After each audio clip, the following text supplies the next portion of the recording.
ठीक है, स्टार्ट करता है आज का session. Last class final account start किया था। ठीक है, फाइनल अकाउंट में सर्टेन बेसिक डिस्कशन किया था हम लोग। ट्रेडिंग अकाउंट बनाना है, प्रॉफिट एंड लॉस बनाना है, बैलेंस शीट बनाना है। ये सारा with the help of trial balance बनेगा। ट्रायल बैलेंस के अंदर यदि कोई भी ट्रांजेक्शन है then it will have single impact. और यदि कोई भी ट्रांजेक्शन या इंफॉर्मेशन आपको बिलो द ट्रायल बैलेंस है तो उसका डुअल इम्पैक्ट करेगा। देन सर्टेन एडजस्टमेंट्स भी देखा था हम लोग की, एडवांस का क्या करना है, अक्रूड का क्या करना है, प्रीपेड का क्या करना है, आउटस्टैंडिंग का क्या करना है, इवन द क्लोजिंग स्टॉक के बारे में भी हमने पढ़ा था। फिर ये देखा था कि ट्रायल बैलेंस में अंदर जो जो आइटम दिया हुआ होता है वो इनकम, एक्सपेंस, एसेट या लाइबिलिटी होगा। उसको कैसे क्लासिफाई करके हम लोग को ट्रेडिंग में लाना है, पीएनएल में लाना है एंड बैलेंस शीट में लाना है। Trading and PNL account is prepared as per nominal nature. तो उसका डेबिट साइड में एक्सपेंसेस आ जाएगा और क्रेडिट साइड में इनकम आएगा। ट्रेडिंग अकाउंट बना के हम लोगों ने सीखा था कि कॉस्ट ऑफ गुड सोल्ड कैसे निकाल सकता है, कॉस्ट ऑफ गुड सोल्ड कैसे निकाल सकता है। ठीक है, उसके बाद भी नहीं है तो फिर लास्ट क्लास देख लेना तुम लोग। तो एक क्वेश्चन, वार्म अप क्वेश्चन करते हैं हम लोग कॉस्ट ऑफ गुड सोल्ड निकालने पे। उससे पहले मैं आप लोग को कुछ एक बेसिक लेजर अकाउंट्स बनाना सिखाता हूँ, जो आप लोगों ने प्रीवियस एकदम basic journal, ledger, trial balance वो सब जब सीखते थे ना तब करते थे। तो दो बेसिक लेजर अकाउंट सिखा रहा हूं मैं आपको। सबसे पहले क्रेडिटर अकाउंट। ठीक है, अंडरस्टैंड क्रेडिटर कौन होता है। Creditor is the person from whom we purchase goods on credit. ठीक है, creditor is the person from whom we purchase goods on credit. तो क्रेडिटर बिजनेस के लिए एक लाइबिलिटी है। हमने उधार में उससे गुड्स खरीदा है, क्या करना है, उसको रीपेमेंट करना है। So it is a liability.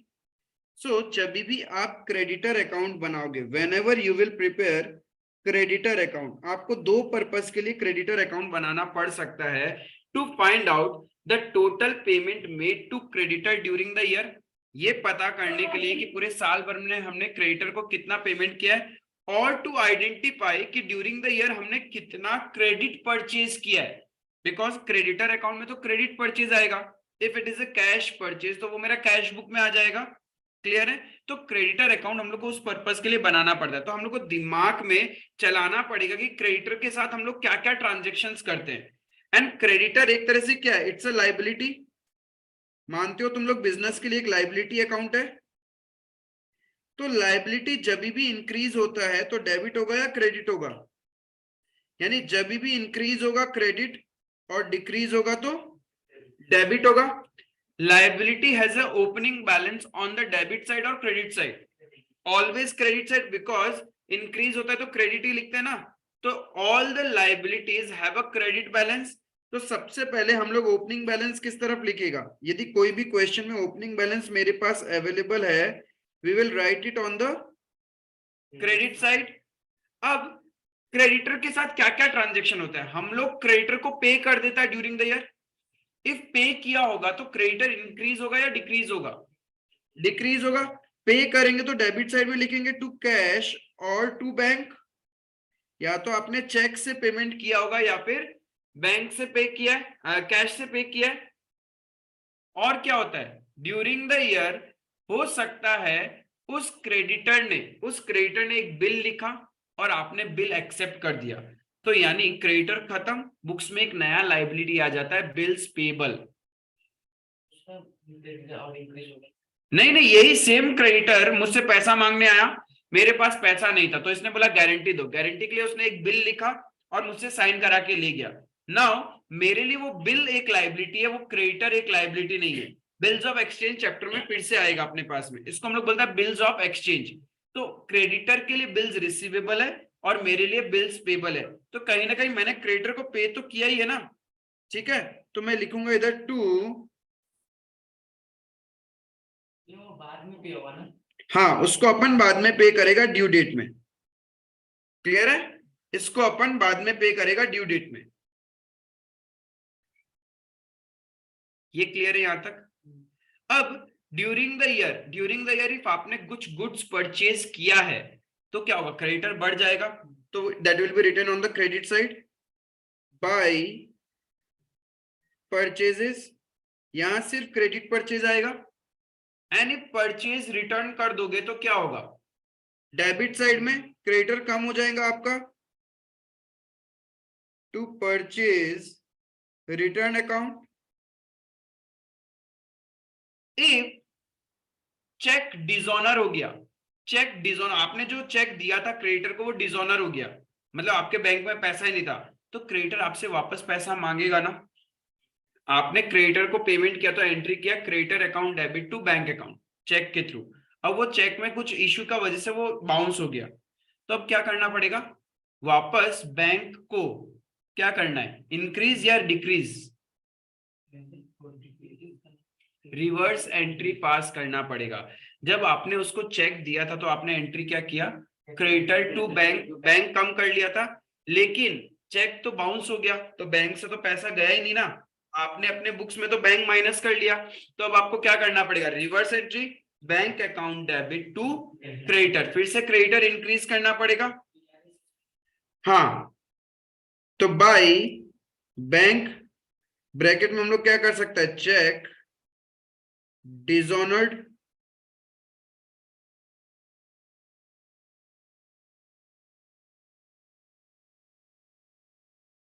Clear है ये। इफ बिल्स पेबल भी डिसऑनर हो जाएगा तो क्या होगा, क्रेडिटर हमसे पैसा वापस मांगेगा, तो बिल्स पेबल डिसऑनर होने से क्रेडिटर इंक्रीज हो जाएगा।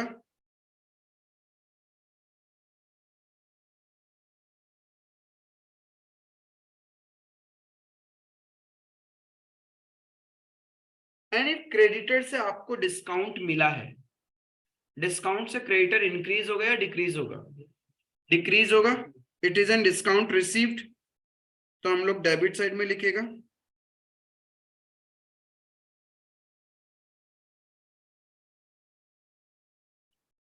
मेजरली तो यही ट्रांजेक्शन होता है क्रेडिटर के साथ। देखो और भी हो सकता है कि आपको किसी से बिल मिला, ठीक है, आपको अपने डेटर से बिल मिला, बिल्स रिसीवेबल फॉर यू, वही बिल आपने आपके क्रेडिटर को ट्रांसफर कर दिया, वो आपसे पैसा मांगने आया, आपने क्या किया, वो बिल ही उसको दे दिया। सपोज कि आपने मुझे ट्यूशन फीस का चेक दिया और वही चेक मैं अपना लैंडलॉर्ड को ट्रांसफर कर देता हूं, राइट। उस कंडीशन में मैं ना तो क्रेडिटर को कैश दे रहा हूं, ना क्रेडिटर को बैंक से पेमेंट कर रहा हूं, ना क्रेडिटर को बिल्स पेबल एक्सेप्ट करके दे रहा हूं, मैं क्या कर रहा हूं, मेरा बिल्स रिसीवेबल उसको ट्रांसफर कर रहा हूं। तो एंट्री क्या होगा, creditor account debit to bills receivable, मेरे से बिल्स जा रहा है ना, तो क्रेडिट व्हाट गोज आउट, तो हम लोग यहां लिखेगा to bills receivable, bill endorsed, and इस तरीके से बैलेंस सीडी आ जाएगा। मोटा मोटी इतना ही क्रेडिटर अकाउंट बनता है। तो बाय चांस क्वेश्चन में कुछ डेटा मिसिंग है और आपको वर्किंग नोट में क्रेडिटर अकाउंट बनाना पड़े तो इस तरीके से क्रेडिटर अकाउंट बनेगा। Is it clear.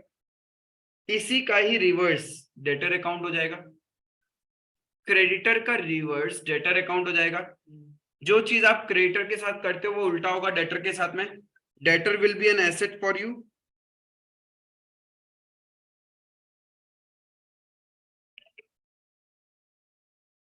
ये आपके लिए एसेट होता है।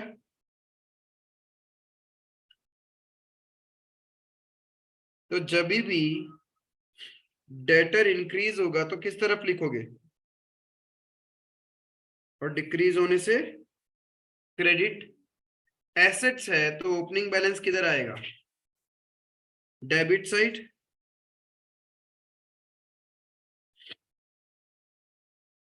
इफ डेटर से पैसा मिल गया तो डेटर कम हो जाएगा, राइट। इफ डेटर से एक्सेप्टेंस मिला है, एक्सेप्टेंस मिला है तो आपके लिए क्या हो गया, बाय बिल्स रिसीवेबल, उससे पैसा तो नहीं मिला बट क्या मिल गया, बिल मिल गया, तो कुछ तो मिला है। इफ आपने डेटर को डिस्काउंट दिया तो bye discount allowed,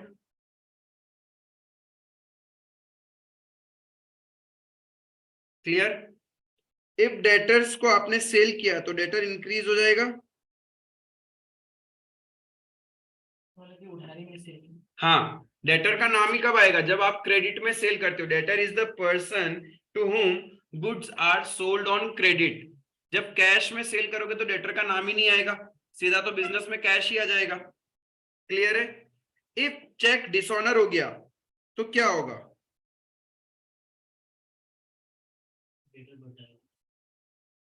debtor increase हो जाएंगे। डेटर ने जो चेक दिया वो डिसऑनर हो गया तो डेटर बुक्स में वापस बढ़ जाएंगे। कम किया था हमने, हमने बैंक को प्लस करके डेटर को माइनस किया था, बट वो बैंक में पैसा ही नहीं आया, तो अब बैंक कम कर देंगे एंड डेटर को प्लस कर देंगे। Same transaction goes for bills receivable. If due date में वो बिल डिसऑनर कर देता है, पेमेंट नहीं करता है, तो हम हमारे बुक्स में क्या करेगा, फिर से डेटर इंक्रीज करेगा।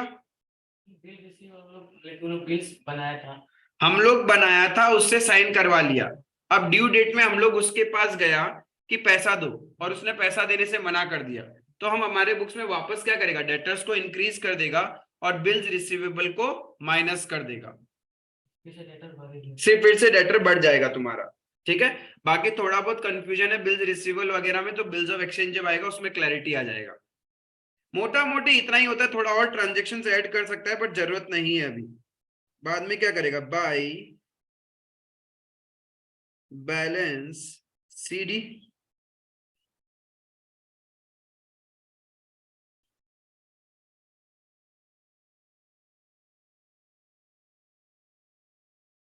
समझ में है आपको ये सारा चीज? क्लियर है? एक warm up question, last class में कॉस्ट ऑफ गुड्स सोल्ड सीखा था, ठीक है, नहीं किसी को पता तो लास्ट वीडियो देख लेना।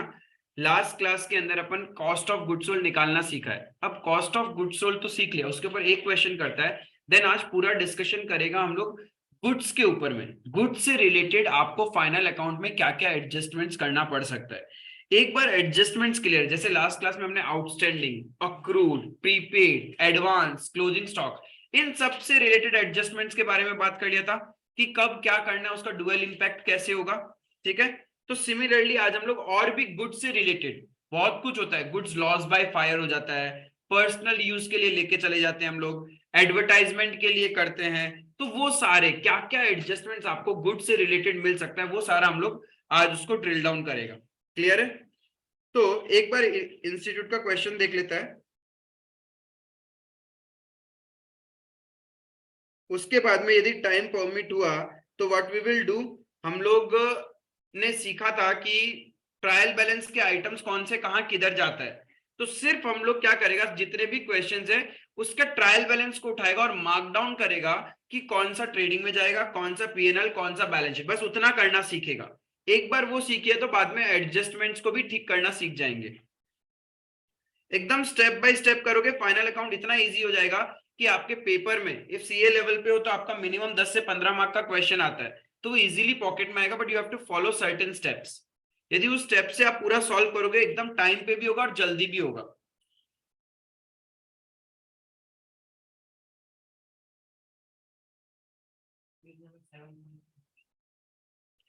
और यहाँ पे देखो क्या बोला, the trial balance for financial year ended 31st March 2020 of Messrs Dipakshi shows the following details।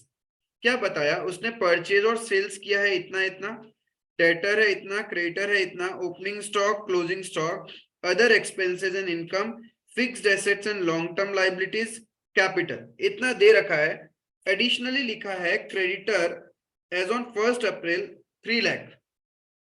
ठीक है, इतना कहानी आपको दे रखा है, तो हम लोग को निकालना क्या है, you are required to calculate cost of goods sold and amount paid to creditors during the year। cost of goods sold, tell me cost of goods sold कैसे निकल सकता है?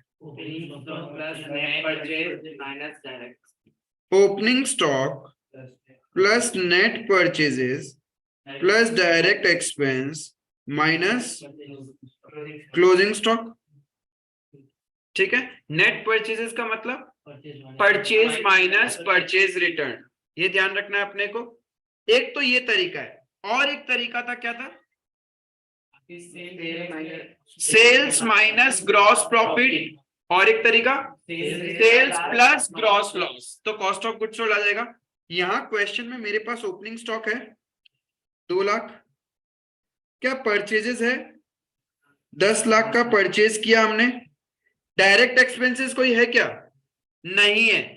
डायरेक्ट एक्सपेंस का मतलब क्या था, expenses related to purchase of goods and all factory expenses are considered as direct expense, but यहाँ पे तो ऐसा कुछ लिखा हुआ ही नहीं है, यहाँ तो अदर एक्सपेंसेस लिखा है, तो we can not classify it as a direct expense, तो direct expense nil. Minus closing stock, क्या क्लोजिंग स्टॉक दिया हुआ है, हाँ क्लोजिंग स्टॉक ऑलरेडी एडजस्टेड। वही। अब देखो सिली मिस्टेक क्या होगा, इस तरीके से करोगे तो कॉस्ट ऑफ गुड सोल्ड कितना आएगा तुम्हारा, बताओ। क्या क्या क्या बोला बाबा, चलो चलो सबको ही निकालेगा, गलती करना बहुत जरूरी है, जब तक आप लोग मिस्टेक नहीं करोगे सीखोगे भी नहीं, मिस्टेक होना चाहिए। क्लियर है, बताइए बताइए। ये तो आ रहा है आपका 12 में से 3 गया 9 लाख। if आप एग्जाम में ऐसा करके आओगे तो एग्जामिनर आपको बहुत प्यारा सा गिफ्ट देगा, XXX का पावर, वोल्वरिन का यहां से वो जो निकलता है वो वाला भी पावर देगा, लो करो अब तुम लोग।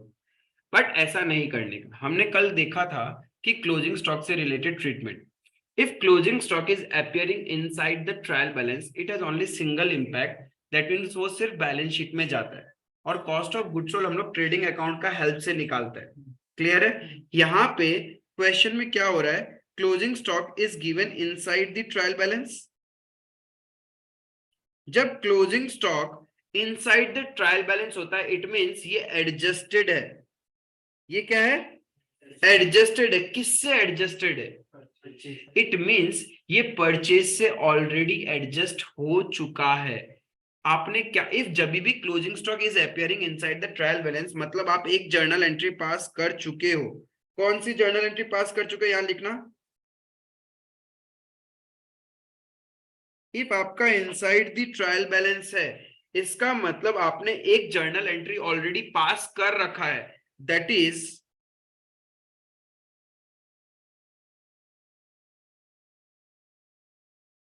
क्लोजिंग स्टॉक एसेट होता है तुम्हारे लिए, डेबिट। क्लोजिंग स्टॉक कौन सा गुड्स होगा, जब हम फीफो, जब कुछ नहीं दे रखा फीफो ही मानता है, तो ड्यूरिंग द ईयर जो ओपनिंग होगा वो तो सेल हो चुका होगा, जो ड्यूरिंग द ईयर परचेज हुआ होगा उसी में से तो कुछ गुड्स तुम्हारे पास क्लोजिंग स्टॉक है, राइट। तो closing stock account debited to purchase account, ये जर्नल एंट्री ऑलरेडी आप मार चुके हो if closing stock is giving inside the trial balance. कितना लाख से था, जो भी रहा होगा इस क्वेश्चन में 3 लाख था ना, इसमें 10 लाख परचेज किया ड्यूरिंग द ईयर और 3 लाख बचा नहीं, इसका मतलब ये हुआ कि आपने परचेज ज्यादा किया था। आपने परचेज कितना किया था पता है, 13 लाख रुपए का परचेज किया था। देखो मैं फिर से समझा रहा हूं, इफ सबसे पहले आपने क्या किया होगा पता है, purchase account debit to creditor 13 lakh. If ये नहीं किया होगा ना तो आपका परचेज का लेजर कभी ये बैलेंस देगा ही नहीं, परचेज का लेजर का बैलेंस 10 लाख है ना। फिर नेक्स्ट एंट्री आपने क्या किया, इसमें से 3 लाख अभी भी आपके पास पड़ा है, तो उसको आपने क्लोजिंग स्टॉक में ट्रांसफर कर दिया, क्योंकि क्लोजिंग स्टॉक ट्रायल बैलेंस के अंदर आ रहा है ना, तो आपने ये एंट्री कर दिया। अब देखो जब मैं परचेज अकाउंट बनाऊंगा तो क्या होगा, to creditor 13 lakh by closing stock 3 lakh by balance CD 10 lakh आ रहा है ना, वही तो ट्रायल बैलेंस के अंदर है। लेकिन सोचो यदि तुम लोग ऐसा करते 13 लाख नहीं करते, यहां 10 लाख मानते इस परचेज को, तो 3 लाख का तो क्लोजिंग स्टॉक में ट्रांसफर कर चुके हो, तो तुम्हारा बैलेंस सीडी कितना आना चाहिए, 7 लाख आना चाहिए ना, एंड वो तो गलत हो जाएगा।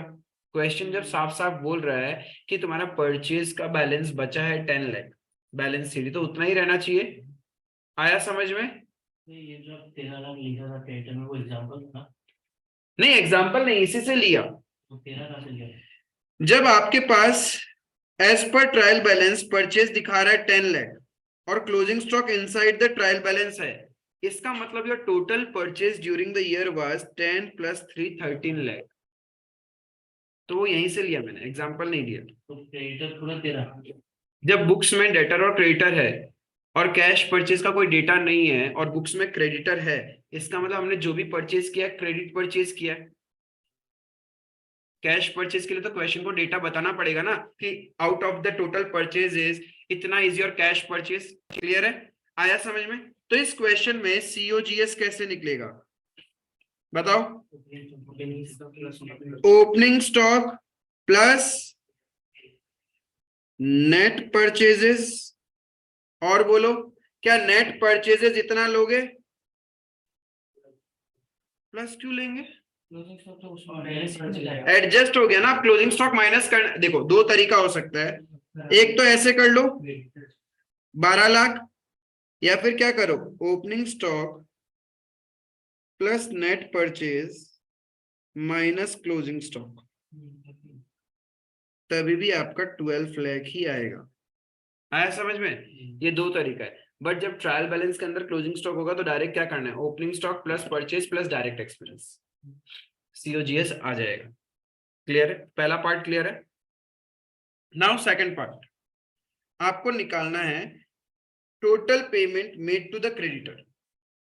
तो इसके लिए क्रेडिटर अकाउंट बनाना पड़ेगा। क्रेडिटर का ओपनिंग बैलेंस कितना है? 3 लाख।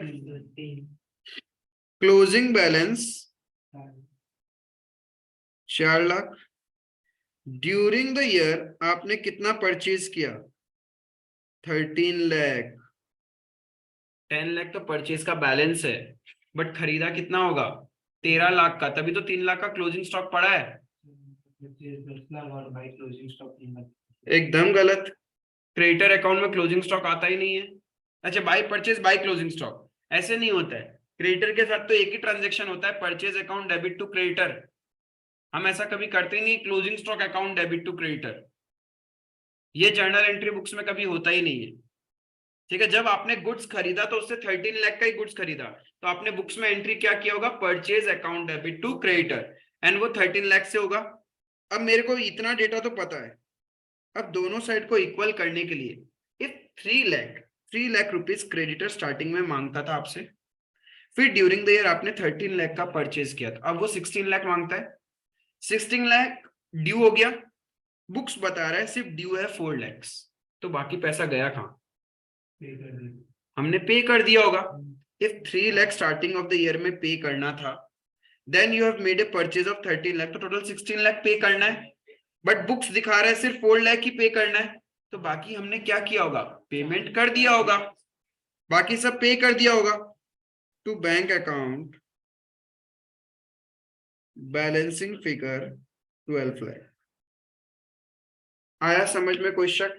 जब भी मतलब बैलेंस ट्रायल बैलेंस का ओपनिंग स्टॉक दिया, क्लोजिंग स्टॉक दिया हुआ है, और अगर परचेज दिया, दोनों को प्लस कर, दोनों को प्लस करने से ग्रॉस परचेज मिलेगा, आपको टोटल परचेज मिलेगा। अब बाहर दिया तो एडजस्टमेंट कुछ ना कुछ करना। हाँ, फिर वो कुछ नहीं करना, फिर जो नॉर्मल हम लोग करते आए आज तक वैसा ही करोगे। वही opening stock plus net purchase plus direct expense minus closing stock.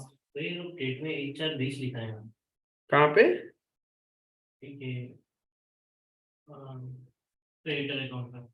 हाँ, तो 1 4 20 को ही बनाएगा ना। 31 मार्च 2020 का बैलेंस बोलो या 1 4 20 बोलो, बात तो एक ही है। अच्छा 20, हाँ 20 पे दूसरा 31 मार्च 2020 लिखो, 1 अप्रैल 2020 लिखो, बात एक ही है।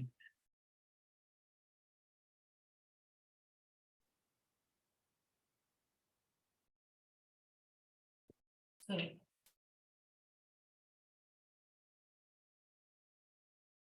बोलो। सर ये जो हम लोग यहाँ पे जो बैंक अकाउंट जो लिखे हैं, इसमें तो मतलब कि हम लोग को पहले मतलब कि माइनस कर लिए थे अपना, नहीं वहाँ पे 90 ही आ रहा है। हाँ, चेक डिसऑनर हो गया। लेकिन फिर अभी तो वो बढ़ गया क्रेडिटर, इसलिए हम हाँ credit- वापस लिखा, हाँ कहाँ पे, 19 किधर, फिर वो देखिए बैलेंस का वो पुराना बैलेंस ये वो छोड़ो ना, इनका प्रिंटिंग एरर है, अपने को क्या लेना, ये लो, इसको क्या लेना देना है अपने को, वो इंस्टीट्यूट का सॉल्यूशन है, वो थोड़ा बहुत चलता है बेचारा, ह्यूमन बीइंग ही है वहां पे, टाइपिंग करने वाला एरर हो जाता है उससे। मशीन ले सकते है नहीं, मशीन नहीं करता, ह्यूमन बीइंग ही टाइप करता है। कितना बुक कितना बनाता होगा। अरे तो भाई एक बार बनाने के बाद तो थोड़ा बहुत एडिट ही करना है, थोड़ी ना बार बार बनाना है। अब यदि मैंने तुम लोग के लिए कंपाइलर बना रखा, थोड़ी ना बार बार टाइप करूंगा उसको, बस नए क्वेश्चंस उसमें ऐड करते जाते हैं। और वरना फिल्टर लगाता है, कंट्रोल एफ रिप्लेस, काम खत्म, पूरा बुक से वो वर्ड रिप्लेस हो जाता है, उस तरीके से। क्लियर है, समझ में आया। बेसिक कंसेप्ट था, 5 मार्क में कभी भी पूछ सकता है, ये ध्यान रखने का। क्लोजिंग स्टॉक अंदर में है, क्या करोगे क्या नहीं करोगे, ये सारा कहानी आपके साथ कभी भी हो सकता है, any time any day. Charger,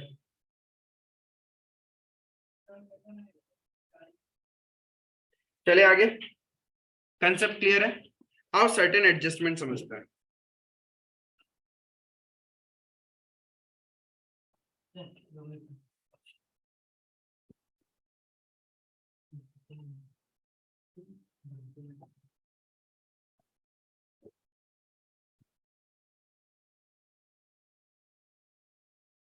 adjustments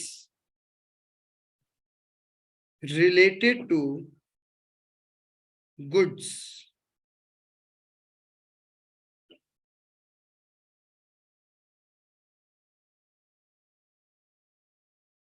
goods हम लोग बेसिकली, गुड्स का मतलब बोले तो परचेज अकाउंट से है। परचेजेस कहां दिखाता है तुम लोग, ट्रेडिंग अकाउंट का डेबिट साइड में, ट्रेडिंग अकाउंट का डेबिट साइड में दिखाता है। अब गुड्स से रिलेटेड क्या क्या होता है, थोड़ा सा समझने का कोशिश करता है कि गुड्स जो बिजनेस में हमने खरीदा है सेल करने के लिए, ठीक है, अदर देन सेल,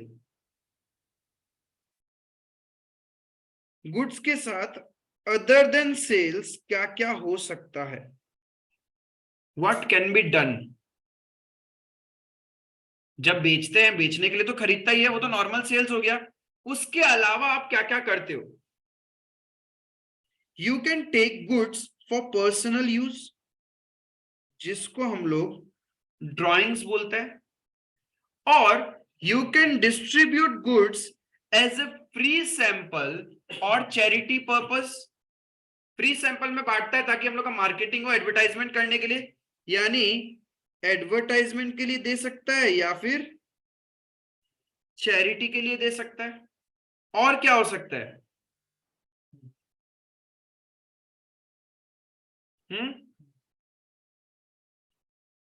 कंसाइनमेंट का टॉप पॉइंट यहाँ नहीं टच करूंगा अभी, ठीक है, हाँ वैसे आएगा, वो भी आएगा। और कुछ क्या हो सकता है, कहने से लॉस हो सकता है बाय फायर और थेफ्ट, गुड्स जल सकता है या फिर चोरी हो सकता है। और एक होता है पता है धंधे में, डिस्काउंट नहीं, जब आपका नोन आपके बिजनेस प्रीमाइसेस में आता है, दुकान में आता है सामान खरीदने के लिए, ये जान पहचान के लोग जब भी आते हैं ना, खून नहीं चूसते, आएंगे भी, टाइम भी पूरा लेंगे, गुड्स भी लेके जाएंगे, लेकिन एक लाइन ये भी ऐड करेंगे कि घर लेके जा रहा है, पसंद आएगा तो रखेगा वरना हम रिटर्न कर देगा, देखो हम आपको पहले ही बोल रहे है ना, ऐसा होता है ना। जान पहचान का लोग जब आता है कि देखो हम लेके जा रहे हैं, सबको पसंद आएगा तो रखेगा वरना हम कल वापस दे जाएगा या 2 दिन बाद वापस रिटर्न कर देगा, ऐसा होता है, उसको हम लोग बोलते हैं goods Saint on approval basis. Goods Saint on approval, जैसे आप ऑनलाइन शॉपिंग करते हैं, ऑनलाइन शॉपिंग में क्या होता है, ऑर्डर कर देता है, लेकिन उसके अंदर रिप्लेसमेंट पॉलिसी होता है ना, इफ नहीं पसंद आए तो 6 डेज या 7 डेज में रिटर्न कर देना, राइट। हाँ, बहुत रेयरली गुड्स होते हैं जिसमें नहीं होता ऑनलाइन शॉपिंग में, अदरवाइज नॉर्मली गुड्स में तो आपको ये रिप्लेसमेंट मिलता ही है, एंड आप लोग मस्त तरीके से ऑर्डर करता है, यूज करता है और वापस रिटर्न कर देता है, बस टैग नहीं हटाता तुम लोग उसका। तो मैं ऐसा बोल सकता हूँ, goods sent on approval basis.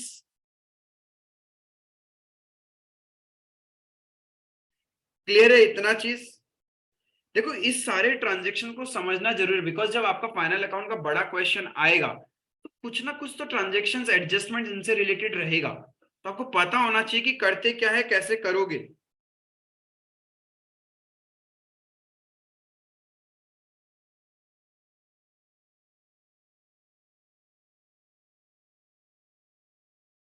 लिखा इतना आप लोग?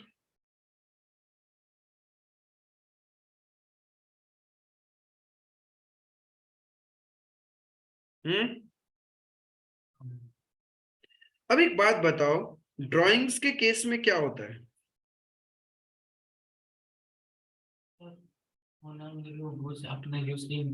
गुड्स अपने यूज के लिए निकाल लेता है। पहला तो चीज, एक चीज ध्यान रखो, ये सारे ट्रांजेक्शन्स, चाहे ड्राइंग्स है, चाहे एडवर्टाइजमेंट पर्पस के लिए, चाहे चैरिटी के लिए, चाहे लॉस बाय थेफ्ट है, चाहे ऑन अप्रूवल है, इन सब में मेरा एक्चुअल सेल्स हुआ ही नहीं, इसमें सेल्स होता ही नहीं है। मतलब इन सारे ट्रांजेक्शन में आपको प्रॉफिट होता ही नहीं।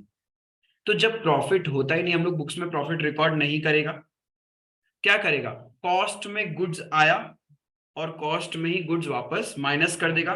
वी विल अज्यूम कि हमने वो गुड्स बिजनेस के लिए खरीदा ही नहीं, वो हमारे लिए एक एक्सपेंस ही हो गया। क्लियर है? तो जब भी ड्राइंग्स होता है, अब देखो पहला डिस्कशन करता है ड्राइंग्स।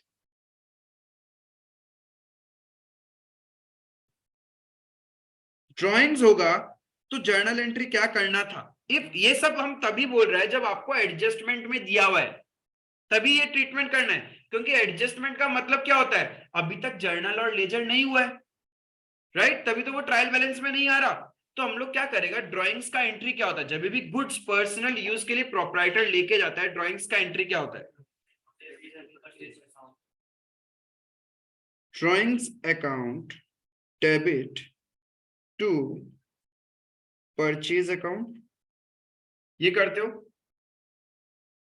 अब ये एंट्री कर लिया हम लोगों ने, एडजस्टमेंट में दिया हुआ था, सपोज हमने ये एंट्री दिमाग में कर लिया, तो इसका ट्रीटमेंट भी तो फाइनल अकाउंट में करना पड़ेगा। इफ दिमाग में जर्नल किया है तो दिमाग में लेजर भी तो बनाया होगा, लेजर बनाया होगा तो कहीं ना कहीं उसको ट्रायल बैलेंस में लेके जाना है, ट्रायल बैलेंस से फाइनल अकाउंट में तो आता, राइट? तो इसका फाइनल अकाउंट में ट्रीटमेंट करना है। फाइनल अकाउंट में कैसे ट्रीटमेंट करेगा? जब आप ट्रेडिंग अकाउंट बनाओगे,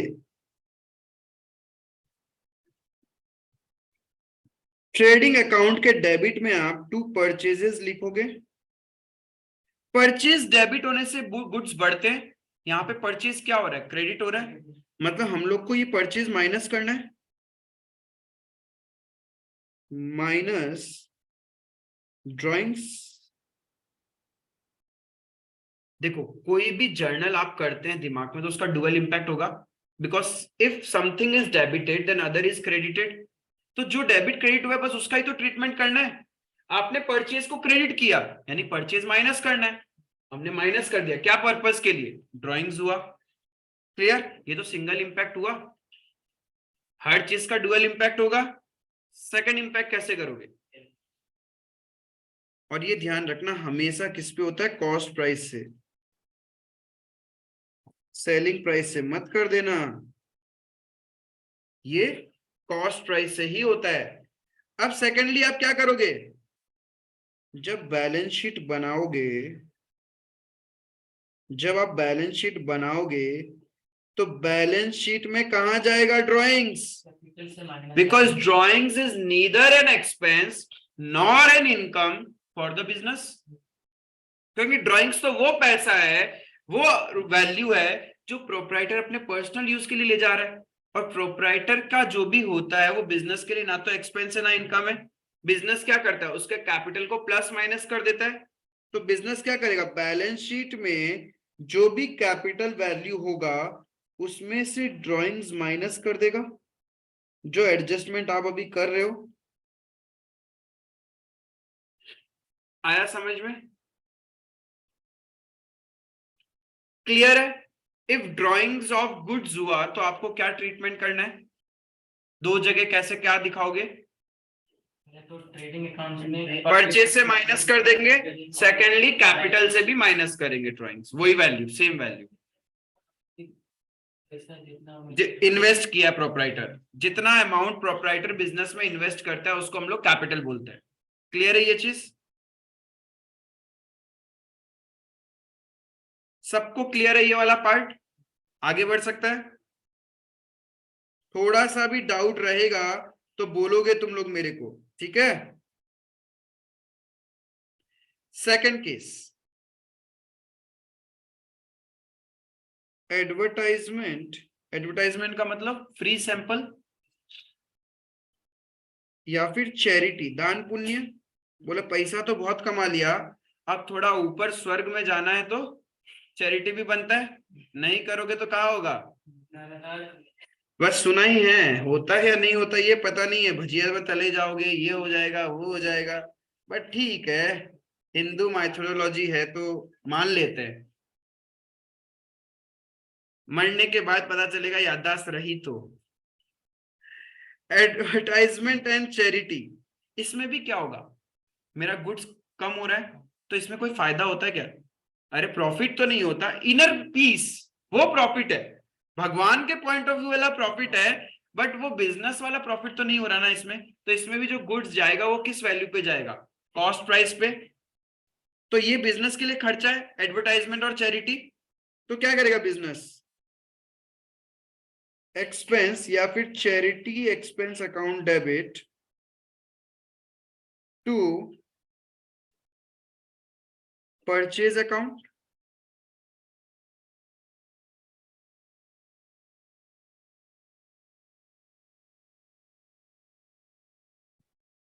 तो बताओ, अब इसका इसका भी अब दिमाग में जर्नल तो कर लिया, अभी तो मैं लिखा रहा हूं बट एग्जाम में आपको करना थोड़ी है, वो तो दिमाग में करना है।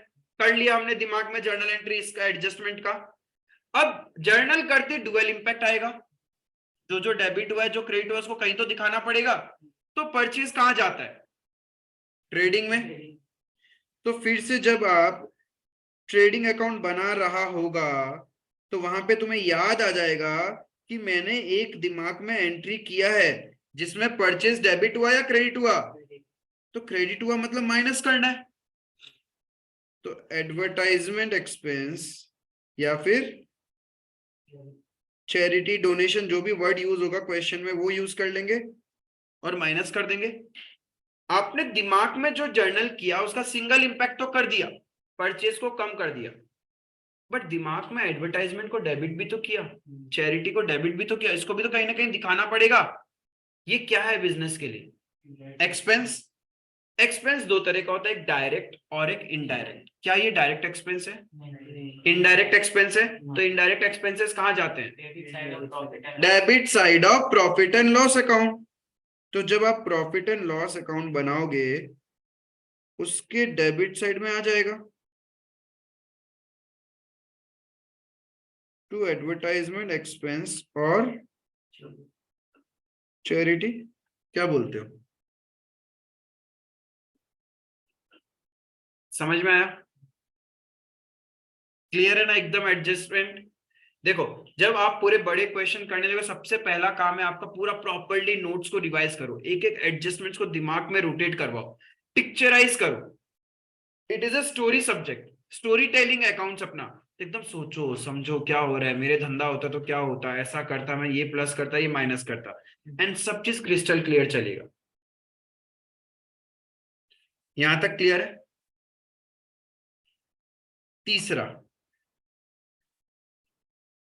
सर ऐसा तो नहीं होता ना, अगर दोनों में अगर एक दिया होता हाँ टाइमिंग्स भी दिया है, तो वो बढ़ जाएंगे खर्चे और दोनों में हो सकता है, एडजस्टमेंट भी होगा, फिर ट्रायल बैलेंस के अंदर में भी है, हो सकता है। तो ट्रायल बैलेंस के अंदर वाले का कुछ नहीं करना, हमें तो एडजस्टमेंट वाले का करना है। ट्रायल बैलेंस के अंदर में भी एडवर्टाइजमेंट दिया हुआ है, वो एडवर्टाइजमेंट में तो सीधा सीधा पीएनएल में आ जाएगा, लेकिन जो एडजस्टमेंट वाला है उसको पहले परचेज से माइनस करेंगे, सेकेंडली पीएनएल में जहां एडवर्टाइजमेंट ऑलरेडी दिखा रहा है उसमें प्लस हो जाएगा, खर्चा और बढ़ जाएगा तुम्हारा। Goods lost by fire.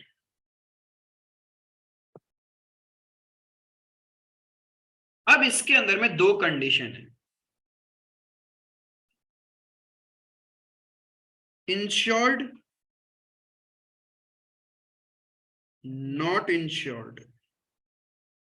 जब भी गुड्स चोरी होता है या आग से जल जाता है या खराब हो जाता है, खत्म हो जाता है, उस कंडीशन में दो होता है, या तो बिजनेसमैन ने उसका इंश्योरेंस करवा रखा था या फिर इंश्योरेंस नहीं करवा रखा। एक बात बताओ, जब अपन इंश्योरेंस करवा रखते हैं तो क्या पूरा 100% लॉस होता है क्या?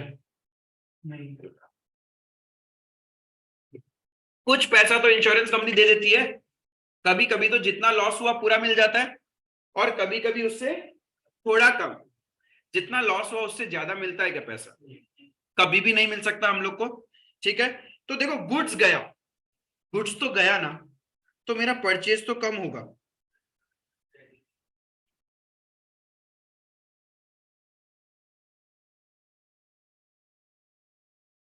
परचेज तो मेरा कम होगा, है ना? इफ इंश्योरेंस करवा रखा है आपने, suppose let's take an example, मेरा गुड्स था 10,000 का, जल गया कॉस्ट प्राइस, बिकॉज यहां पे भी कोई फायदा थोड़ी हो रहा है, 10,000 का गुड्स जल गया, इंश्योरेंस कंपनी 7,000 देने को रेडी है, तो लॉस कितना हुआ आपको? 3,000 का। और इंश्योरेंस कंपनी 1 रुपए ही नहीं देगा तो 10,000 का लॉस, और इंश्योरेंस कंपनी पूरा 10,000 दे देगा तो जीरो लॉस। आई बात समझ में? यही सिनेरियो हो सकता है, या तो इंश्योरेंस कंपनी फुल क्लेम देगा या फिर थोड़ा कम देगा, ये दो चीज हो सकता है, या फिर कुछ भी नहीं देगा। जितना क्लेम इंश्योरेंस कंपनी देने को रेडी है, वो तो मुझे इंश्योरेंस कंपनी से पैसा लेना है ना, तुरंत थोड़ी दे देता है। आफ्टर सर्टेन टाइम पहले तो वो क्लेम एडमिट करते हैं, ठीक है हम आपको दे देंगे, फिर थोड़े टाइम बाद आपको पैसा मिलता है। That means insurance company is a debtor for you. आपको अपने बुक्स में डेटर बनाना पड़ेगा।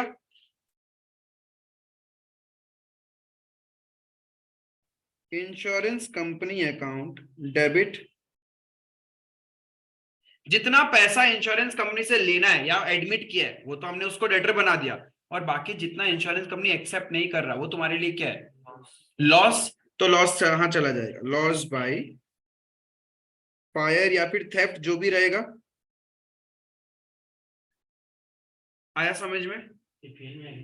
हाँ, ये लॉस पीएल जाएगा।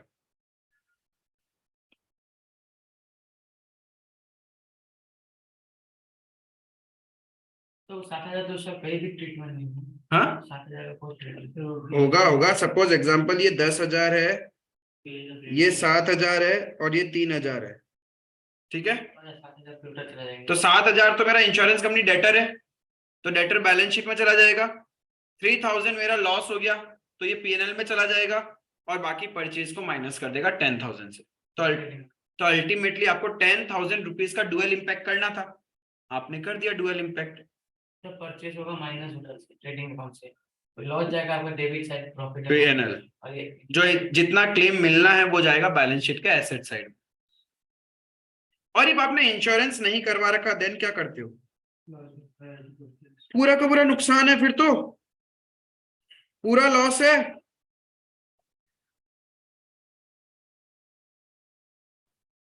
आया समझ में? सबको क्रिस्टल क्लियर है? अब इसका एडजस्टमेंट कैसे शो करोगे? सबसे पहले ट्रेडिंग अकाउंट,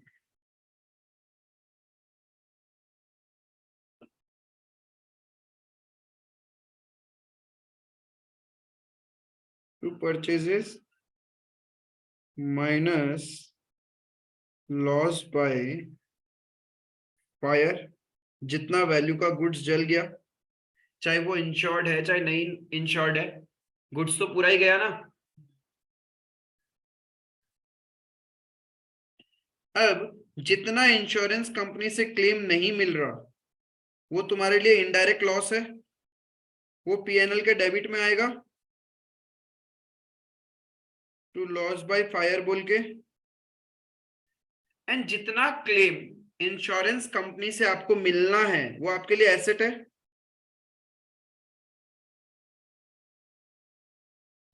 वो कहां जाएगा? बैलेंस शीट के एसेट साइड में, इंश्योरेंस कंपनी बोल के। समझ में आया?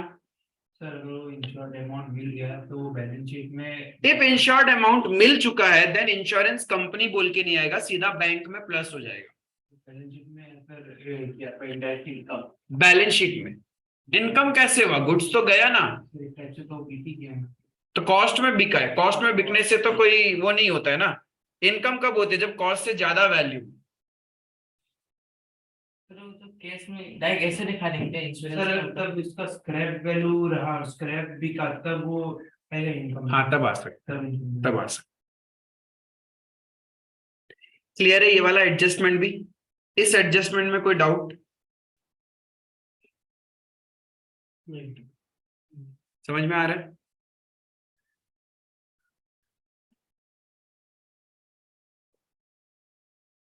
Now let's see last adjustment for the day, most important. इसके ऊपर आपका एक चैप्टर भी है, good Saint on approval basis बोल के।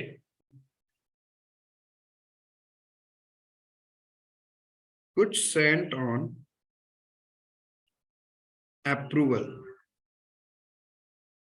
इसका मतलब क्या है कि मैंने गुड्स बेचा अप्रूवल के लिए, जब तक अप्रूवल नहीं आएगा तब तक अपन एक्चुअल सेल्स नहीं मानेगा। इसमें कंडीशंस होता है, जैसे कि आपका कोई दुकान है रेडीमेड गारमेंट, आपका कोई रिलेटिव आया, उसको कुछ सामान पसंद आया, वो लेके चला गया, वो बोला कि हम बताते हैं आपको, घर ले जाके दिखाएगा, सबको पसंद आएगा तो रख लेगा वरना वापस दे जाएगा। वैसे ठीक है, ओके, कोई बात नहीं, अपने रिलेटिव है, इतना तो चलता है। जब इतना चलता है तो हम लोग क्या किया, लेकिन एक स्टैंडर्ड डेज होता है ना, ऐसा आज लेके गया 2 महीना तक रिटर्न ही नहीं किया, हम लोग क्या करेगा as a prudent businessman? 7 days, चलो एक लिमिट दे रखा है कि 7 दिन के अंदर आप बता देना। इफ 7 दिन एक्सपायर हो गया तो हम लोग क्या मानता है? सेल्स। फिर हम लोग रिटर्न नहीं लेता है ना, राइट? लेकिन यदि एक्सपायरी पीरियड होना बाकी है, सपोज 3 ही दिन खत्म हुआ है और फाइनेंशियल ईयर एंड हो गया, can you term it as a sale? अभी तक तो वो रिटर्न कर सकता है ना, 4 दिन पेंडिंग है। 31 मार्च आ गया, सपोज वो आया 28 ऑफ मार्च को लेने के लिए, लेके चला गया, मैंने उसको बोला 7 दिन में बता देना, 31 मार्च आ गया, ईयर एंड, तो अब मैं क्या करूं, उसको सेल मानूं या नहीं मानूं? नहीं मान सकता, क्योंकि पीरियड एक्सपायर्ड नहीं हुआ है, वो नेक्स्ट ईयर का 2 दिन 3 दिन में आ गया रिटर्न करने तब, राइट? इसका मतलब वो सेल हुआ ही नहीं। सेल कब मानते हैं?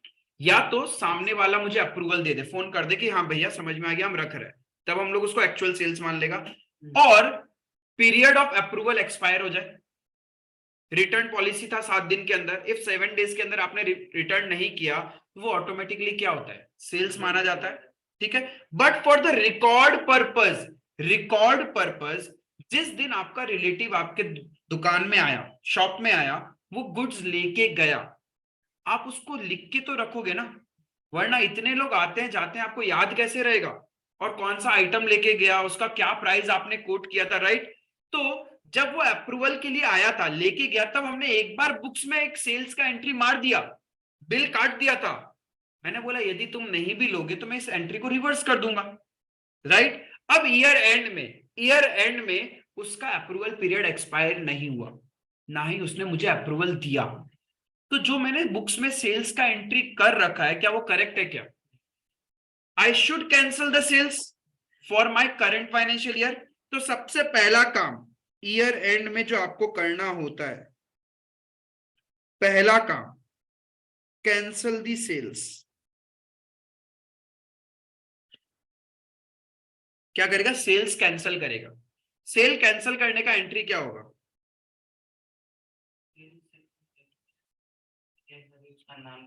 अरे बाबा कैश होता तो टेंशन ही नहीं था ना, उधारी में तो लेके जाता है अप्रूवल में, पैसा कौन दे के जाता है अप्रूवल के लिए?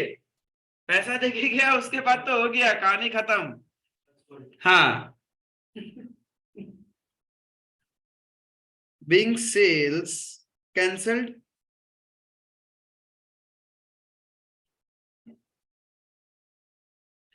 है ना? सबसे पहला काम यही करना पड़ेगा, बिकॉज वो मेरा सेल है ही नहीं और मैंने अपने बुक्स में सेल्स का एंट्री दिखा रखा होगा, तो सबसे पहला काम क्या करना है? सेल्स कैंसिल करना है। चलो सेल तो कैंसिल कर दिया, ये किस वैल्यू से होगा? सेलिंग वैल्यू से, जिस वैल्यू पे सेल्स का एंट्री किया था, आया समझ में? अब एक बात बताओ, इतना करने से काम हो गया क्या? तो और क्या लगता है आपको कि करना चाहिए? गुड्स किसके पास है? कस्टमर के पास ही पड़ा है अभी तक। जब आपने क्लोजिंग स्टॉक काउंट किया होगा तो क्या उस गुड्स को काउंट किया होगा क्या? यानी इसका मतलब उस गुड्स को हमारे स्टॉक में काउंट करना पड़ेगा। काउंट करना मतलब ट्रेडिंग अकाउंट का क्रेडिट साइड में आना चाहिए ना वो, राइट? तो उसको अपने गुड्स में काउंट करने के लिए क्लोजिंग स्टॉक तो नहीं बोलेंगे हम लोग। क्लोजिंग स्टॉक का मतलब होता है जो मेरे पास है। तो मैं क्लोजिंग स्टॉक के जैसे एक नया नाम दूंगा, गुड्स लाइंग विद कस्टमर। क्या बोलूंगा मैं? Goods lying with customer. ये तो मेरे लिए एसेट है ना, क्योंकि मेरा ही तो गुड्स उसके पास पड़ा है। आप क्लोजिंग स्टॉक अकाउंट डेबिट करते हो ट्रेडिंग अकाउंट में दिखाने के लिए, मैंने क्लोजिंग स्टॉक की जगह नाम क्या यूज किया? Goods lying with customer. और इसको कहां दिखाएंगे? Trading account. जहां क्लोजिंग स्टॉक जाता है उसी में तो ऐड होगा ये टू ट्रेडिंग अकाउंट। लेकिन एक बात बताओ, ये किस वैल्यू पे होगा? ये कॉस्ट प्राइस पे होगा। ये ध्यान रखने का, क्योंकि भाई गुड्स को तो हम हमारे स्टॉक में कॉस्ट पे ही लेते हैं। क्लियर है? ये दी मोस्ट इंपॉर्टेंट है। इफ आपको ये क्लियर है तो जिस दिन अपन गुड सेंड ऑन अप्रूवल वाला चैप्टर करेंगे ना, ऐसे हो जाएगा ऐसे। सर मतलब ये वाला ट्रेडिंग का क्रेडिट साइड में है। हाँ, अब इसका ट्रीटमेंट जर्नल तो कर लिया दिमाग में, क्योंकि वहां से तो माइनस हो जाएगा। कहां से माइनस? क्यों होगा? बढ़ेगा, ऐड हो जाएगा। बढ़ेगा। क्लोजिंग स्टॉक बढ़ेगा मेरा, क्योंकि जो मेरे पास पड़ा है वो तो मैंने काउंट किया। जो मेरा ही गुड्स कस्टमर के पास है वो तो मैंने काउंट ही नहीं किया, तो उसको पकड़ना पड़ेगा ना। अब देखो, इतना जर्नल आपने किया, अब इसका ट्रीटमेंट क्या क्या होगा? आपने दिमाग में जर्नल तो कर लिया, अब जो जो जर्नल में डेबिट क्रेडिट हुआ है उसका ट्रीटमेंट करना पड़ेगा आपको। एक बात बताओ, आपने सेल्स डेबिट किया मतलब सेल्स कम किया है, तो सेल्स तो ट्रेडिंग अकाउंट का क्रेडिट में आता है, राइट?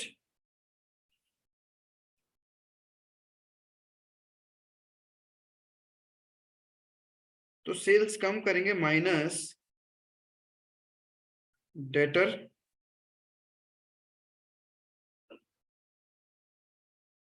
राइट? और क्या करना है? यहां पे स्टॉक बढ़ाना है ना, तो जो बाई क्लोजिंग स्टॉक होगा उसके अंदर हम लोग क्या करेगा? Add goods lying with customer. अभी मेरा करेक्ट क्लोजिंग स्टॉक आ गया। बताओ, जो जो जर्नल एंट्री किया वो सबका इंपैक्ट डाल दिया क्या आपने? नहीं डाला ना? तो अब अपन अभी क्या करेगा? डेटर भी तो कम करना पड़ेगा, प्लस का गया था। क्योंकि डेटर तो ज्यादा दिखा रखा होगा तुमने, तो उसको कम करना पड़ेगा।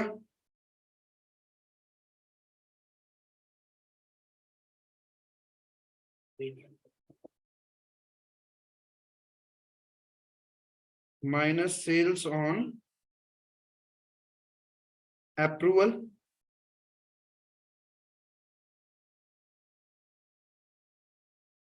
समझ में आया इसका ट्रीटमेंट?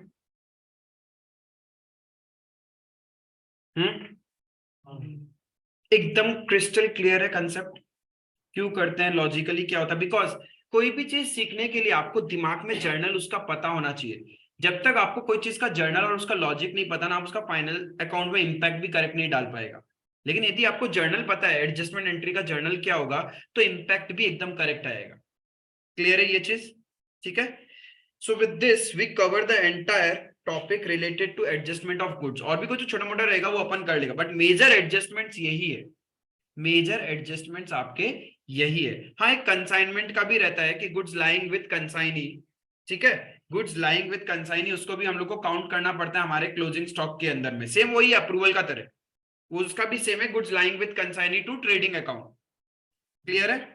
तो ये चीज तुम लोग को दिमाग में रखना है। हाँ, और एक चीज जो क्लोजिंग स्टॉक तो बढ़ ही जाएगा तुम्हारा। यहां जब आप दिखाओगे बैलेंस शीट में क्लोजिंग स्टॉक, तो क्लोजिंग स्टॉक भी तो बढ़ जाएगा ना, प्लस लाइंग विथ कस्टमर, हर चीज का डुअल इंपैक्ट होना जरूरी है।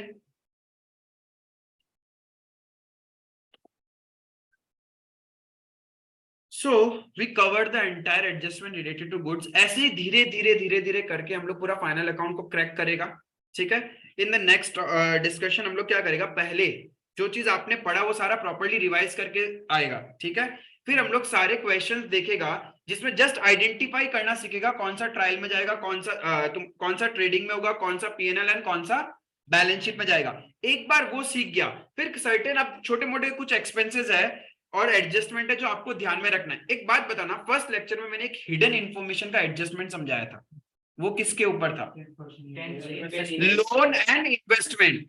लोन या इन्वेस्टमेंट यदि विद इंटरेस्ट रेट दिया हुआ है, जरूरी नहीं है एडजस्टमेंट में कोई इंफॉर्मेशन हो, हम लोग को कैलकुलेट करेगा और देखेगा कि कितना अक्रूड या फिर आउटस्टैंडिंग है। क्लियर है? वो हिडन इंफॉर्मेशन होता है। So you will be revising this complete part, next discussion में मिलता है और इसके आगे बढ़ता है, ठीक है। चलो, that's all for today, thank you.